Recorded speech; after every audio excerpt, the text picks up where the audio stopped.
ابھی بھی لوگ کووڈ کے ساتھ پریزنٹ کرتے ہیں. اس کا یہ ہے کہ جس کو ویکسینیشن ہوئی ہے، ویکسینیشن میں یہ ہے کہ اس میں سمٹمز مائلڈ ہوں گی. اس میں اگر اسی سٹرین کی ویکسینیشن ہے تو اس کو نقصان دہ نہیں ہوگا. اگر وہ ویریئنٹ چینج ہے تو اس کے لیے ابھی بھی جان لیوا ثابت ہو سکتا ہے. ٹھیک ہے. اچھا سر، یہ بتائیے سپر فلو کے سمٹمز ہیں کیا بیسیکلی؟ چونکہ جب سے یہ نام بڑا خطرناک قسم کا آیا، جیسے کوئی بڑی بلا چیز ہے یہ، وہ الگ بلا تو ہے، کیونکہ ابھی دیکھا ہے کہ آفیسز میں سب بیمار، گھر میں جائیں تو بچے سے لے کے بزرگ تک سب بیمار.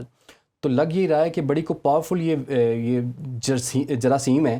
تو اس کے سمٹمز تھوڑی سی بتائیے گا ہمیں. دیکھیں، میرا تو یہ ماننا ہے کہ ہماری جو قوم ہے جب یہ کوئی نئی ٹرمنالوجی سنتی ہے تو تبھی ہی یہ متوجہ ہوتی ہے. ادروائز بہت سے لوگ فلو کے ساتھ سوسائٹی میں پھر رہے ہیں.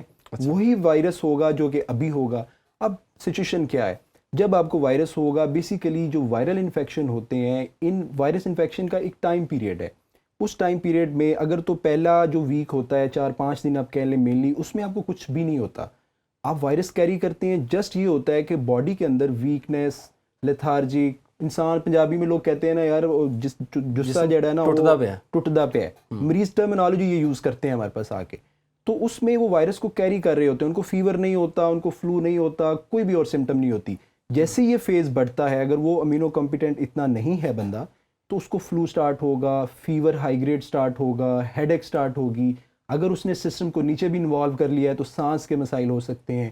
اب سب سے امپورٹنٹ بات یہ ہے کہ یہ ساری الارمنگ سچویشنز اگر کسی کے اندر ہیں تو اس کو چاہیے کہ اپنے معالج سے جلد از جلد رابطہ کر کے اس کی کچھ نہ کچھ تشخیص کی طرف ضرور جائے، کیونکہ یہ جان لیوا بھی ثابت ہوتا ہے. اچھا، یہ جان لیوا بھی ثابت ہو سکتا ہے؟ جی بالکل. اچھا یہ بتائیے گا، اس کی کوئی ویکسینیشن بھی ہے وہ ہوتی ہے، اور پاکستان میں کیا یہ آفر کی جا رہی ہے؟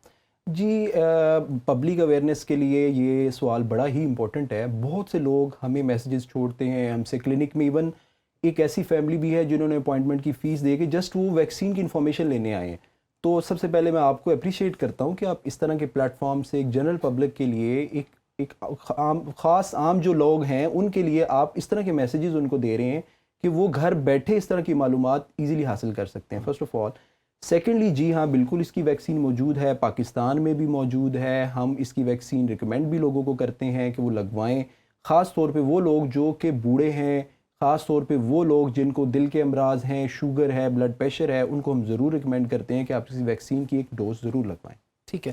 اور یہ جو پاکستان میں جو ویکسین لگ رہی ہے اور انٹرنیشنلی جو لگ رہی ہے، کیا یہ دونوں سیم ہیں یا پاکستان کی کچھ کم درجے کی ہے؟ باقی کیونکہ بہت سے ایسے لوگ ہیں جو یہاں سے ویکسین کروا کے پھر باہر جاتے ہیں. دیکھیں، اگر ہم اس کی کوالٹی کو دیکھتے ہیں تو کوالٹی میں تو یہ ہے کہ ہم تو کچھ بھی نہیں بنا رہے. بھینگا پاکستانی، ہم تو ہر چیز امپورٹ کرتے ہیں، چاہے وہ را فارم میں ہے چاہے وہ پروڈیوسڈ فارم میں ہے، ہم ہر چیز کو امپورٹ کر رہے ہیں. Standard wise it will be the same, اگر چاہے وہ یو ایس سے لگوا رہے ہیں چاہے پاکستان سے لگوا رہے ہیں. میں اپنی عوام کو اس طرف متوجہ کرنا چاہتا ہوں کہ جو ویکسین ہے، جو وائرس ہے، اس کا ویریئنٹ ڈفرینٹ ہو سکتا ہے. ٹھیک ہے. وہ پاکستان میں اور ویریئنٹ ہو سکتا ہے، سیم وائرس کا ویریئنٹ جنوبی افریقہ میں اور ہوگا، امریکہ میں اور ہوگا، یو کے میں اور ہوگا. ہوتا کیا ہے، اب آپ اس کی ایک سمپل سی ایک ایگزامپل لیں کہ ایک وائرس ہے، وہ کسی انسان کی باڈی میں کیا ایک پاپولیشن میں اس نے گرو کیا تو اس کے اندر وہ اس کی ریپلیکیشن جینیٹک کچھ اور ہوگی. اور جب وہ بار بار ریپلیکیشن ہوتی ہے تو ان کے جینز کے اندر چینجنگز آتی ہیں. فار ایگزامپل، ایک انسان یو ایس اے سے ایک انفلوئنزا وائرس کو کیری کرتا ہے، وہ پاکستان میں لینڈ کرتا ہے. پاکستان میں وہ والا ویریئنٹ موجود نہیں ہے، بٹ آفٹر 6 months وہ ویریئنٹ بہت سے لوگوں میں موجود ہوگا. تو ہم ویکسین کس کی کر رہے ہیں؟ جو کہ پہلے سے پاکستان میں ویریئنٹ موجود تھا، ہم اس کی ویکسین کر رہے ہیں. تو جو یو ایس اے سے اس نے ڈفرینٹ ویریئنٹ کیری کیا، یہ ویکسین اس کے اگینسٹ مؤثر نہیں ہوگی. اسی طرح کچھ لوگ آتے ہیں، وہ کہتے ہیں ڈاکٹر صاحب تسی کیا اسی ویکسین لواؤ، اسی ویکسین بھی لوائی لیکن ہنے سانو انفلوئنزا ڈیٹیکٹ ہو گیا. تو یہ یا تو ویکسین میں مسئلہ ہے، تو ہم ان کو بتاتے ہیں جیوگرافی میں مسئلہ ہے. آپ کو اس کو کور میں جا کے ڈیپلی سمجھنا پڑے گا. اس کا آسان حل کیا ہے؟ اس کا آسان حل ہم پبلک کو دیتے ہیں کہ آپ لیٹسٹ ویکسین لگوائیں. آپ جب ویکسین لیتے ہیں وہ مینوفیکچر 2021 کی نہ ہو، 22 کی نہ ہو، وہ ایٹ لیسٹ 2024 یا 2025 کی ویکسین جو مینوفیکچرڈ ہے، کیونکہ انہوں نے اس کے اندر لیٹسٹ ورژن کی ویکسین ڈالی ہوئی ہے. تو اس سے یہ کہ آپ کو جتنا فائدہ ہوگا وہ 2023 ہو سکتا ہے کہ جو 2023-22 والا ہے وہ ویریئنٹ اب موجود نہ ہو. تو لیٹسٹ جو ویکسین ہے ایک تو اس کا انتخاب کریں. دوسرا یہ ہے کہ جب آپ پاکستان میں آتے ہیں, یہاں سے آپ ٹریول کسی اور کنٹری میں جاتے ہیں, ہرگز کچھ اوورسیز فرینڈز فیملی ممبرز پوچھتے ہیں تو ہرگز وہ اس چیز سے اجتناب کریں کہ جو ویکسین آپ کو ادھر لگی ہے ہو سکتا ہے کہ وہ یو کے, بیلجیم, جہاں بھی آپ ٹریول کر رہے ہیں وہاں پہ وہ کارآمد نہ ہو سکتا ہے کہ وہ والا ویریئنٹ آپ کو اٹیک کرے اور آپ کو وہی سیم سمٹمز آئیں جس طرح ان ویکسینیٹڈ لوگوں کو آتی ہیں. ویکسین کب لگوانی چاہیے؟ یہ بڑا ہی پیارا اور اچھا سوال ہے. اس میں سب سے امپورٹنٹ بات ہے کہ ہمیں ویکسین کے اس کے وائرس کے سٹرکچر کو سمجھنا چاہیے. وائرس یہ کب آپ نے کب دیکھا ہوگا کب لوگوں کو سمٹم زیادہ کس موسم میں آتی ہیں؟ سردیوں میں. دیکھیں پبلک کو پتہ ہے کہ جب سردی آئے گی تو ہمیں فلو, نزلہ, زکام یہ چیزیں ہمیں آئیں گی. اٹ مینس یہ وائرس جو ہے یہ ونٹر کا سیزن لو ٹمپریچر کو پسند کرتا ہے. اٹ مینس اور سپٹمبر اکتوبر ہمارا جو یہاں پہ موسم ہے ہم لوگوں کو ریکمینڈ کرتے ہیں سپٹمبر میں جتنا بھی آؤٹ ڈور میں ہمارے پاس فٹ فال ہوتا ہے ہم ان کے ساتھ اس کی کمیونیکیشن ضرور کرتے ہیں کہ آپ لوگ جو خاص طور پہ بوڑھے لوگ ہیں, جو بڑے لوگ جن کو ڈائبیٹک ہیں, ہائپرٹینسیو ہیں, ہم ان کو کونسل ضرور کرتے ہیں کہ دس از دا فیوریبل ٹائم فار یو کہ آپ انفلوئنزا شاٹ لے لیں. اگر میکسیمم آپ اکتوبر میں یا اس کے اینڈ تک بھی لگوا لیں کیونکہ اس کے اثر میں اس کے آنے میں اس کو 2 ویکس آلموسٹ اس کو اپنے پیک پہ پہنچنے میں لگتے ہیں کہ یہ مؤثر ہو. آپ نے آج ویکسین لگائی اسی دن یہ مؤثر نہیں ہوگی.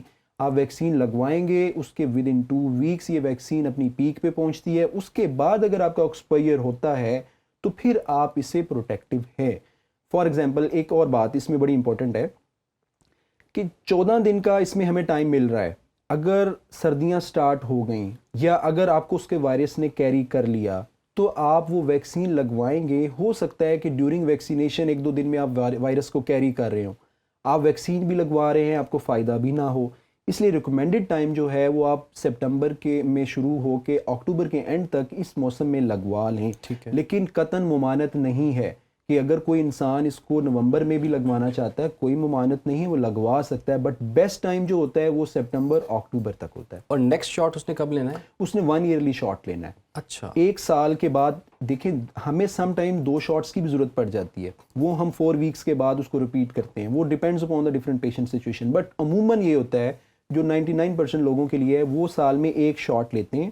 وہ نیکسٹ ٹائم جا کے اسی منتھ میں جس میں آپ نے شاٹ لیا تھا ٹرائی یور بیسٹ کہ اسی منتھ میں جا کے آپ سیم وہ سال کے بعد 1 شاٹ دوبارہ لے لیں. ٹھیک ہے.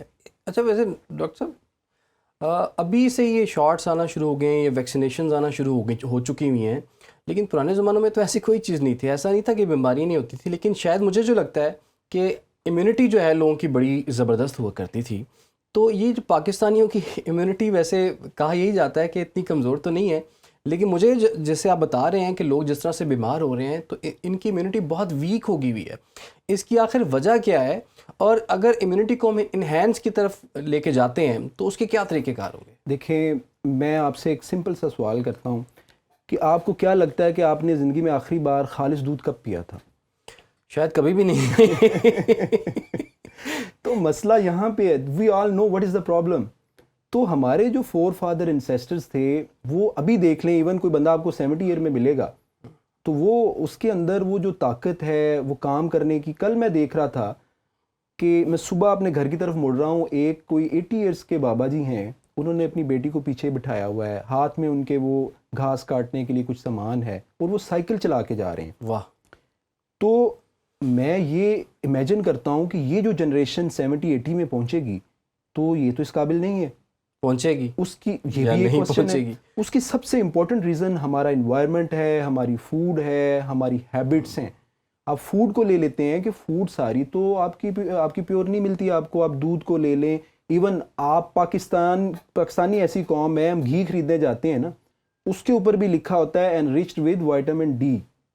اٹ مینس وائٹامن ڈی عام بندے کو تو نہیں دینا.